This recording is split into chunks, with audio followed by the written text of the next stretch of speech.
Hello everyone, welcome to my YouTube channel physics queen learn physics in the easiest वे।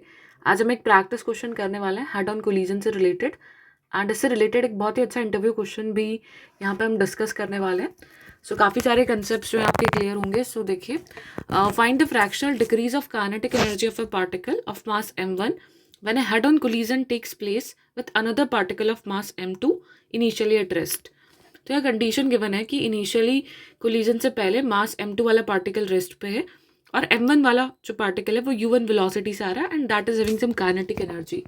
तो यहाँ पे हम derivation करेंगे इसका, और उसका कोई स्पेशल केस है जिसको हम डिस्कस करेंगे, जो कि काफ़ी बहुत इंपॉर्टेंट क्वेश्चन की फॉर्म में इंटरव्यूज में पूछा जाता है। सो आफ्टर कोलिजन आप देख सकते हैं जो m1 मास का पार्टिकल है वो v1 वेलोसिटी से जा रहा है और m2 मास वाला पार्टिकल v2 वेलोसिटी से जा रहा है। तो सबसे पहले हम यहाँ पर मोमेंटम कंजर्वेशन लगाएंगे। So if we are going to apply the momentum conservation, initial momentum will be equals to the final momentum. And initially हम देख सकते हैं m2 वाला पार्टिकल रेस्ट पे है, तो हम यहाँ पे लिखेंगे m1 u1 plus m2 u2 is equals to m1 v1 plus m2 v2। और u2 0 है तो ये टर्म हट जाएगा यहाँ से, तो m1 u1 इक्वल आ गया m1 v1 plus m2 v2 के। इसे इक्वेशन 1 हमने नेम दे दिया। अब एनर्जी कंजर्वेशन हम यहाँ लगाते हैं।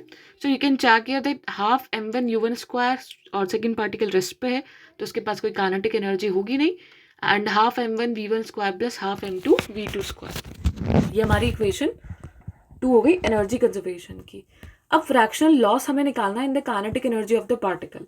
जो पार्टिकल इंसिडेंट हो रहा है कि काइनेटिक एनर्जी में कितना लॉस हुआ है, तो यहाँ पर हम इसे लिख सकते हैं। इसकी इनिशियल काइनेटिक एनर्जी थी हाफ m1 u1 स्क्वायर, और अभी फाइनली इसकी काइनेटिक एनर्जी है हाफ m1 v1 स्क्वायर।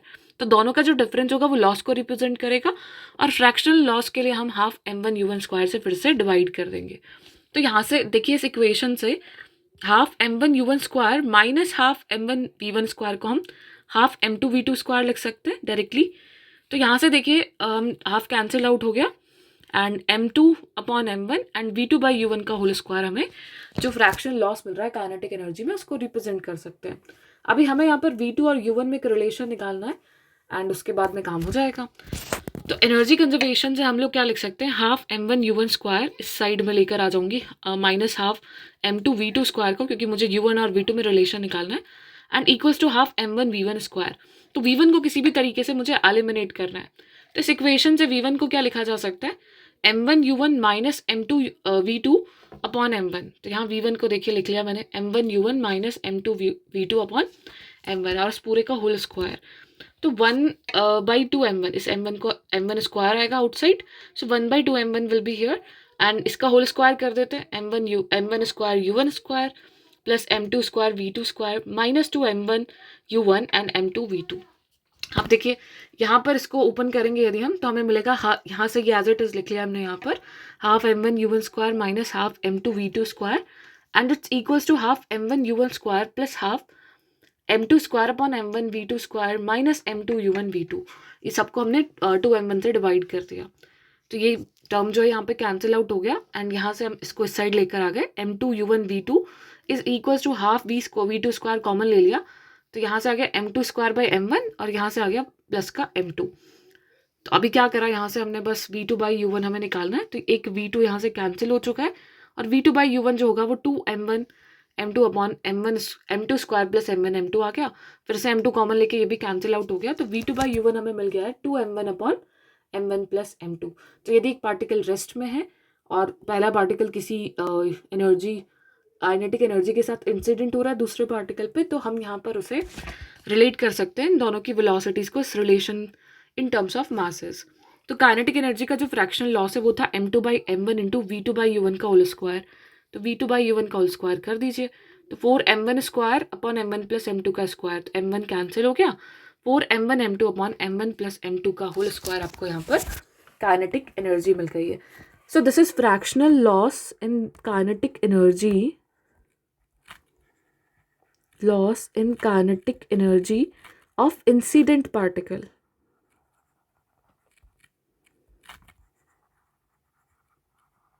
तो यहाँ पर यदि हमें फ्रैक्शनल लॉस की बात करें, तो यदि यहाँ पर देखिए एक स्पेशल केस देखिए, इसमें हम लोग एक केस कंसीडर कर सकते हैं जिसमें हम बोले कि m1 जो है वो m2 के इक्वल हो जाए। If m1 is equals to m2, तो यहाँ पर k देखिए कितना आ जाएगा 4 और m के इक्वल मान लेते हैं 4m upon m plus m का स्क्वायर, तो ये आ गया 4m स्क्वायर अपॉन नीचे 2m का whole square 4m square, so it is 1. So fractional loss in kinetic energy is 1. What does it mean? यहाँ पर ध्यान रखिएगा दोनों का मास यदि इक्वल हो जाता है, एक पार्टिकल रेस्ट पे दूसरा पार्टिकल आ रहा है, तो फ्रैक्शनल लॉस जो हो रहा है दैट इज 1. यानी कि जितनी एनर्जी इंसिडेंट पार्टिकल की थी that gets transfer to the target particle, right.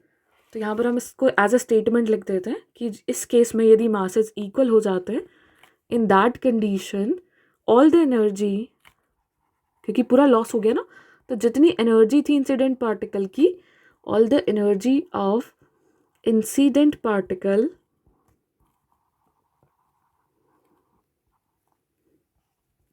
gets transferred to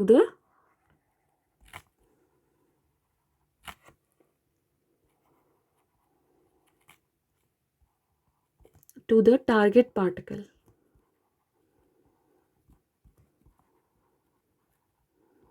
after collision,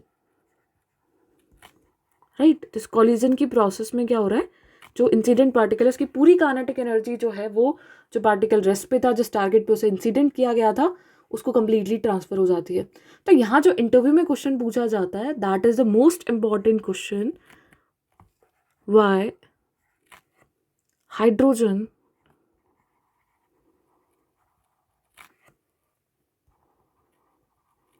would be best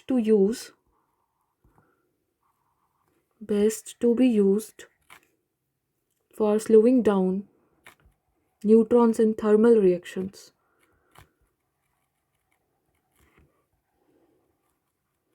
so I hope अभी आप सब आंसर दे सकते हैं इसका. कमेंट सेक्शन में आंसर करके बताइएगा. Down neutrons in thermal reactions,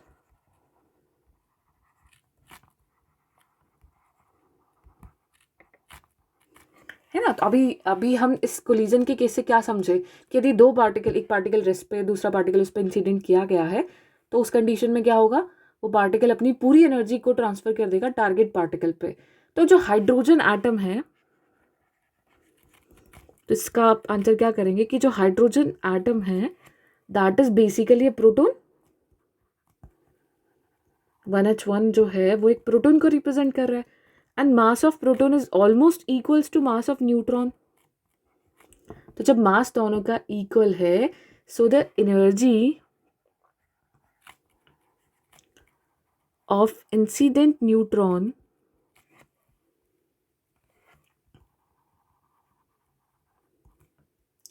will be transferred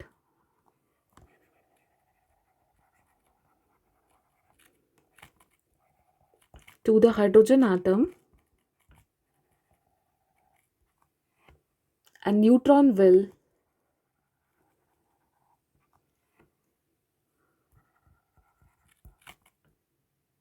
itself